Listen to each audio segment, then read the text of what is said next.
أعزائي المشاهدين والمتابعين، أهلا بكم في الحلقة 87 من الكرة مع العمدة، والحلقة 19 من حلقات الموسم الرياضي الجديد 2022-2023. طبعا المفروض إننا حاليا في بورسعيد بنحتفل بذكرى عيد النصر اللي هو 23 ديسمبر، اليوم اللي نجحت فيه مدينتنا الباسلة في القضاء على العدوان الثلاثي عام 1956. ودايما متعودين في اليوم ده إننا نسمع أخبار حلوة، زي مثلا افتتاح مشروعات أو منشآت، إصدار قوانين وقرارات.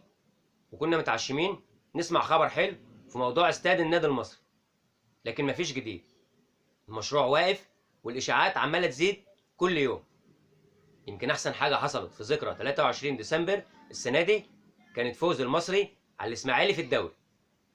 يعني لما يبقى الوسط الرياضي في بورسعيد موجود فيه واحد زي الدكتور محمود حسين رئيس لجنة الشباب والرياضة بمجلس النواب، ويبقى ده حال الرياضة في بورسعيد، يبقى عليه العوض.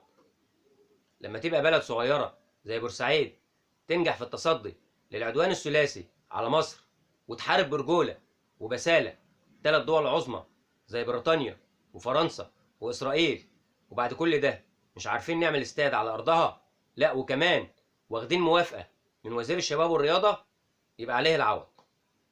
هو ليه كل حاجة في بورسعيد بقت صعبة؟ الإسكان وفرص العمل والتأمين الصحي، وكمان بناء مشروع الاستاد.